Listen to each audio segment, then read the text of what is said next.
नमस्कार। मैं डॉक्टर जितेंद्र पाकड़, दर्शन शास्त्र विभाग, राजकीय महाविद्यालय करौली।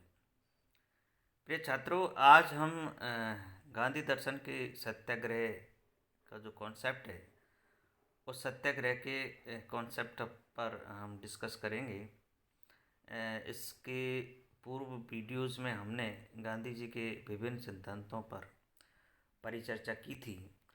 आज ये जो बहुत महत्वपूर्ण जो सिद्धांत है सत्याग्रह, इस सत्याग्रह के बारे में जो दार्शनिक की जो दृष्टिकोण है, उस दार्शनिक दृष्टिकोण के लिहाज से हम सत्याग्रह की व्याख्या करेंगे। यद्यपि सत्याग्रह का जो आंदोलन है वो राजनीतिक दृष्टि से उस समय महात्मा गांधी जी ने अंग्रेज़ों के खिलाफ, या यूँ कहें कि विभिन्न प्रकार की बुराइयों के खिलाफ जो आंदोलन छेड़ा था, आंदोलन चलाया था, उस आंदोलन को दार्शनिक की दृष्टि से किस प्रकार से हम देख सकते हैं, तो दार्शनिक दृष्टि से हम इसकी यहाँ व्याख्या करेंगे। गांधी जी ने नैतिक दर्शन का जो सार है वो सत्याग्रह है। सत्याग्रह का अर्थ है सत्य का आग्रह या सत्य के लिए आग्रह। ये सत्याग्रह का शाब्दिक अर्थ या परिभाषा हम दे सकते हैं कि सत्य का आग्रह का मतलब होता है सत्य के लिए आग्रह करना। गांधी जी के अनुसार सत्याग्रह सत्य प्राप्ति का एक साधन है, यानी सत्य की प्राप्ति के साधन के रूप में इन्होंने सत्याग्रह का जो कॉन्सेप्ट है वो दिया है। वह सत्य के लिए युद्ध करना है, किंतु अहिंसात्मक साधनों द्वारा नहीं। ये जो सत्याग्रह का जो कॉन्सेप्ट है, ये हिंसात्मक नहीं बल्कि अहिंसात्मक साधनों से द्वारा, अहिंसात्मक तरीके से ये आंदोलन करना, ये सत्याग्रह का मूल उद्देश्य होता है। अहिंसात्मक साधनों का प्रयोग करते हुए अपने शत्रु का हृदय परिवर्तन कर उसे सत्य को स्वीकार करने के लिए तैयार करना ही सत्याग्रह है।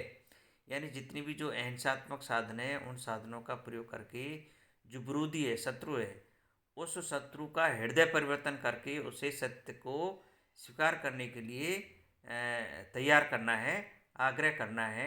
ये सत्याग्रह का मूल उद्देश्य होता है।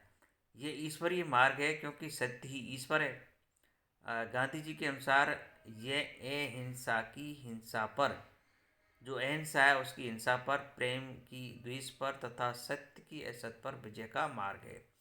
तो गांधी जी ने सत्याग्रह को इस प्रकार से परिभाषित किया है कि अहिंसा की हिंसा पर, प्रेम की द्वेष पर और सत्य की असत्य पर विजय है। ये कष्ट देने का मार्ग नहीं, वरन कष्ट सहने का मार्ग है। यानी विरोधी को कष्ट देना नहीं है, विरोधी को किसी प्रकार का नुकसान करना इसका उद्देश्य नहीं है, बल्कि स्वयं कष्ट सहते हुए विरोधी को सद्मार्ग पर लाना होता है। सत्य को साक्षी मानकर प्रेम पूर्वक कष्ट सहने के लिए तत्पर होने का मार्ग है।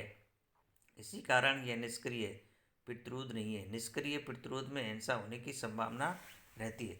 तो ये जो निष्क्रिय जो प्रतिरोध है वो प्रतिरोध नहीं है, क्योंकि प्रतिरोध में, यानी निष्क्रिय प्रतिरोध में हिंसात्मक प्रवृत्ति हो सकती है, जबकि इसमें हिंसात्मक प्रवृत्ति का कोई होना ही नहीं चाहिए।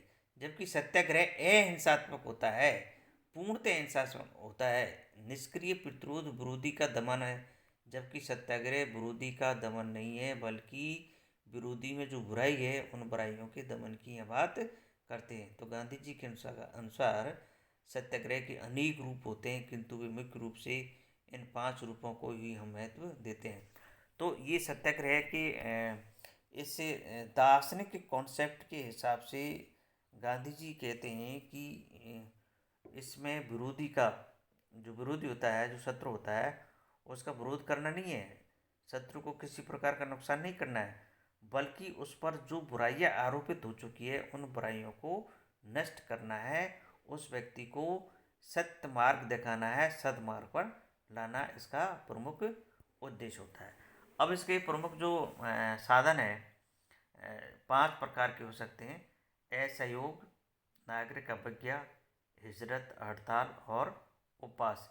ये सत्याग्रह के विभिन्न प्रकार के साधन है, जिनको अपना करके गांधी जी ने स्वतंत्रता संघर्ष के दौरान, स्वतंत्र आंदोलन के दौरान विभिन्न समय में विभिन्न साधनों का उपयोग करके अपने आंदोलन को प्रगति दी थी।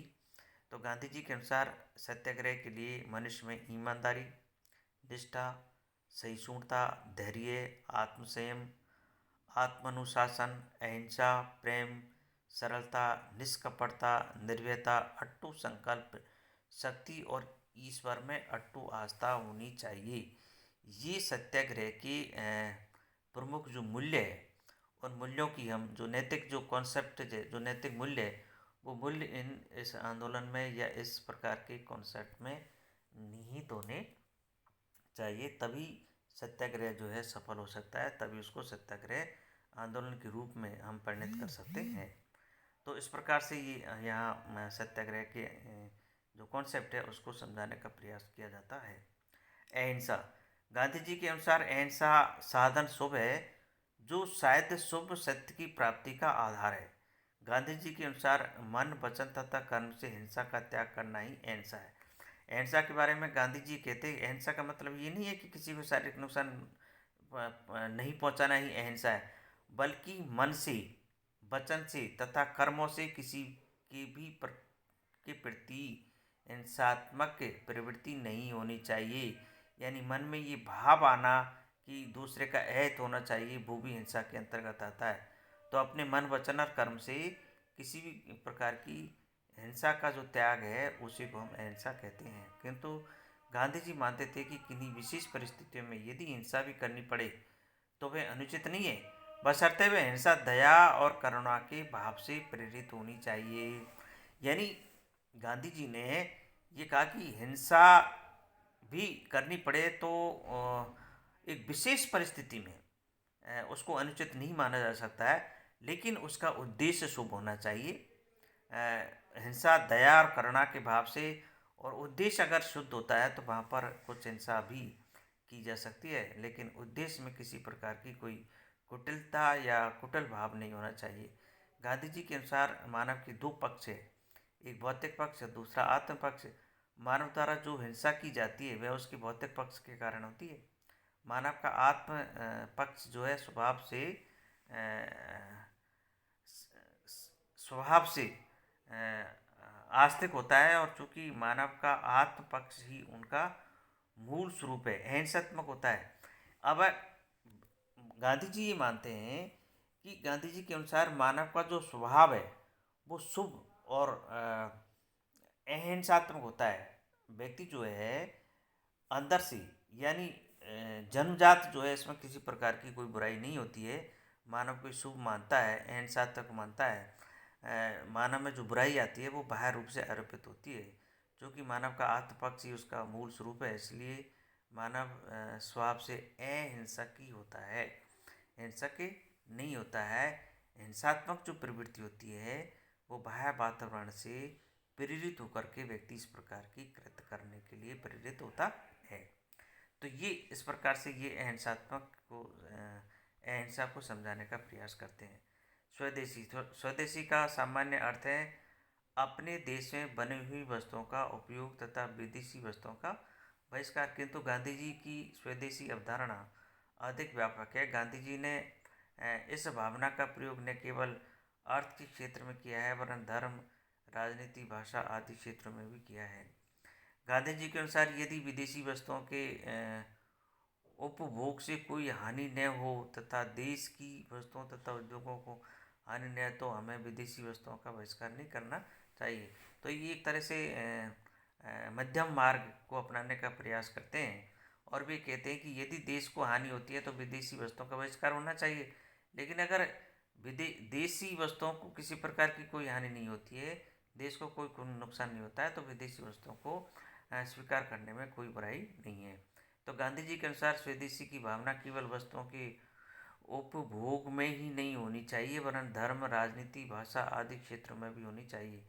धर्म के क्षेत्र में स्वदेशी का अर्थ है अपने पूर्वजों के धर्म को परिष्कृत कर अपनाना। राजनीति के क्षेत्र में स्वदेशी का अर्थ है स्वदेशी संस्थाओं की स्थापना करना, और भाषा के क्षेत्र में स्वदेशी का अर्थ है अपने मातृभाषा का प्रयोग करना। तो ये स्वदेशी का ही इस प्रकार से ये अर्थ गांधी जी लगाते हैं। निश्चित रूप से ये कॉन्सेप्ट आपके सामने जो रख रहे हैं वो स्पष्ट हो जाना चाहिए। अब ये जो स्वराज की जो बात करते हैं गांधी जी, तो गांधी जी के अनुसार स्वराज का अर्थ क्या है? स्वराज का मतलब होता है अपना राज्य, अपना शासन। गांधी जी के अनुसार स्वराज आदर्श राज्य की स्थापना की अनिवार्य शर्त है। यही राजनीतिक स्वतंत्रता है, जिसका अर्थ है प्रत्येक व्यक्ति शासन करने के लिए स्वतंत्र हो, अर्थात सत्ता कुछ व्यक्तियों के हाथों में केंद्रित न हो। सत्ता की मतलब एक तरह से सबके हाथ में होनी चाहिए। सत्ता जो है सबके हाथ में होनी चाहिए, प्रत्येक व्यक्ति शासन का अनिवार्य अंग हो। ये इस प्रकार की स्वराज की बात करते हैं। जो वर्तमान में लोकतांत्रिक में जो शासन व्यवस्था है, वो व्यवस्था इसी प्रकार के कॉन्सेप्ट पर आधारित होती है। लेकिन परिस्थितियाँ इस प्रकार की बन रही है कि आज की जो लोकतांत्रिक शासन व्यवस्था है, वो कुछ ही व्यक्तियों के हाथों में होकर के और एक तरह से तानाशाही व्यवस्था के रूप में हमें देखने को मिल रही है, जो ठीक नहीं है। तो इस प्रकार से गांधी जी की जो स्वराज का जो कॉन्सेप्ट है, उस आधार पर लोकतंत्रात्मक व्यवस्था होनी चाहिए। सर्वोदय, गांधी जी की आदर्श समाज का उद्देश्य है सर्वोदय। सर्वोदय का अर्थ है सबका उदय। इसका जो मतलब यह सबका शुभ। अब आप सर्वोदय अनेक व्यक्ति का पूर्ण विकास है, और प्रत्येक व्यक्ति का पूर्ण विकास होने पर ही समाज का पूर्ण विकास होता है, क्योंकि प्रत्येक व्यक्ति समाज का अनिवार्य अंग है। गांधी जी के अनुसार समाज का पूर्ण विकास होने पर ही आदर्श मानव समाज की स्थापना हो सकती है। ऐसे आदर्श समाज में प्रत्येक व्यक्ति प्रत्येक दृष्टि से पूर्ण रूपेण विकसित होता है, विकसित होना चाहिए। तो गांधी जी के अनुसार सर्वोदय प्रत्येक व्यक्ति में अंतर्निहित शुभ है। इस आंतरिक शुभ को मान करने का सभी को मतलब समान अवसर मिलना चाहिए।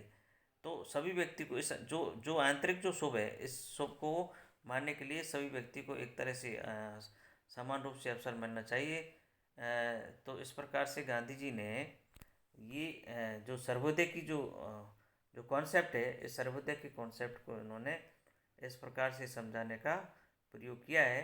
सर्वोदय उपयोगितावाद नहीं है, क्योंकि सर्वोदय का आधार क्या होता है? आधार होता है प्रेम, जबकि उपयोगिता का आधार होता है सुख। तो सर्वोदय की अवधारणा जाति, भेद, वर्ग, संघर्ष, सांप्रदायिक आदि से बिल्कुल भिन्न है। ये इस प्रकार से नहीं है। तो ये जो है गांधी जी का जो सर्वोदय का जो कॉन्सेप्ट है, वो सबके उदय की बात करते हैं। तो यहाँ पर हमने गांधी जी की जो विभिन्न प्रकार के जो कॉन्सेप्ट थे, जो नैतिक जो कॉन्सेप्ट है, उनको हमने समझाने का यहाँ प्रयास किया है। तो सत्याग्रह के माध्यम से ये सत्याग्रह जो है नैतिक दर्शन का एक सहार है, और इसी को यहाँ पर हमने समझाने का एक प्रयास किया है।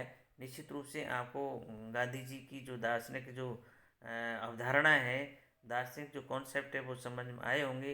यद्यपि गांधी जी ने किसी प्रकार की दार्शनिक पद्धति या दार्शनिक सिद्धांतों की अवधारणा प्रदान नहीं की थी। उनका जो राजनीतिक जो क्षेत्र था, जो सामाजिक उत्थान की जो बात करते हैं, उसी में हमने दार्शनिक जो विचारधारा को वहाँ से लिया है, और इस प्रकार से हमने दर्शन की दृष्टि से गांधी जी के विभिन्न कॉन्सेप्टों को समझाने का प्रयास किया है।